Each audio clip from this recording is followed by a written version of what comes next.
वैसे ही अपने हाथ में माला लेकर भगवान की भक्ति पहले कर लो और बाद में कर्म करो तो कर्म तुमको लिप्त नहीं होगा। ये न श्रेयो हम आपनुयाम, जिसमें मुझे श्रेय की प्राप्ति हो ऐसा मुझे बताइए। लेकिन स्वभाव की बड़ी कठिनाई होती है, कितना भी बार बार समझाएं लेकिन बार बार इसीलिए कहागा कि अभ्यास करते रहिए। एक दिन में सिद्ध होता नहीं है, इसलिए भगवान श्री कृष्ण ने किसी अध्याय में बात कही कि इस मन को ठीक करना हो तो अभ्यास योगेन और उसके साथ में तपश्चर्या, इन दोनों के साथ में रोज अभ्यास करेंगे, रोज सोचेंगे तो धीरे धीरे धीरे सोचते सोचते उसी प्रकार का विचार मनुष्य के भीतर आने लगता है। और जब जीवन में वो स्वभाव बन जाता है तो उसको फिर आप समाप्त नहीं कर सकते। इसलिए मनुष्य को एक तो बात हरदम ये श्रेय प्राप्त करना हो तो परमात्मा का विधान जो है वो मंगलमय है, ये दृष्टि साधक की होनी चाहिए। हम बार बार विचार करते हैं ये बुरा हो गया, ये बुरा हो गया, वो बुरा हो गया, अच्छा होता वो कम दिखाई पड़ता है, बुरा ज्यादा दिखाई पड़ता है। एक फकीर था, वो फकीर को तो जहां भी देखता वो कहता भगवान का विधान बड़ा मंगलमय है।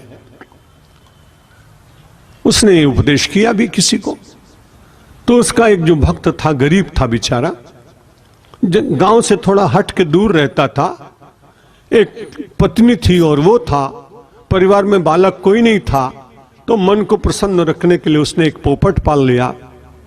उसके बाद घर में खेती वेती करने के लिए उसने 2 बैल रख दिए और उसके बाद में गांव से दूर था इसलिए रक्षण करने के लिए एक दिन और उसने अपने कुत्ता रख लिया और बार बार भगवान का स्मरण करता और कहता जैसा आपने रखा है ठीक है।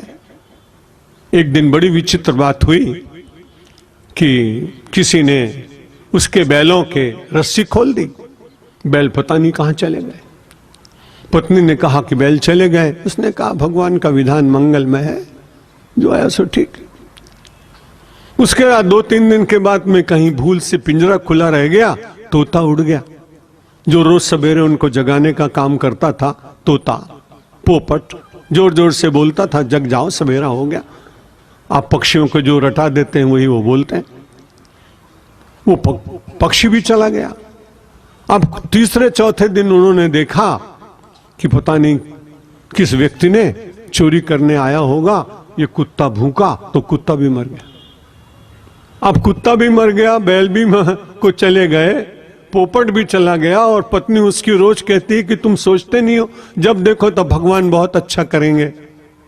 अचानक उस गांव में कुछ डाका पड़ गया। जब डाका पड़ गया तो उसने कई लोगों को डाकुओं ने मार डाला। ये गांव से थोड़ी दूर थी झोपड़ी इसकी, उधर से निकले होंगे डाकू। जब सवेरा हुआ उसने कहा कि देखा अगर ये तोता होता पोपट तो सुबह 4 बजे के करीब डाका डाला तो ये बोलता, और ये बोलता तो पता लगता कि इसमें कोई रह रहा है। अगर बैल होते तो भी उसको पता लगता कि कोई है यहां। अगर कुत्ता भागने गया मारने गया डाला होता तो भी इनको होता कि इसमें कोई है। जब इधर से निकले बोले झोपड़ी है कोई इसमें है नहीं, यहां क्या डाका डालना। बोला हम दोनों के प्राण बचाने के लिए पोपट चला गया, कुत्ता चला गया, बैल चला गया, पर हम तो बच गए। इसलिए निवेदन ये करना चाहता हूं कि रोज का रोना धोना बंद करो और जो कुछ भी होता है उसमें ईश्वर की लीला का दर्शन करने का प्रयत्न करो।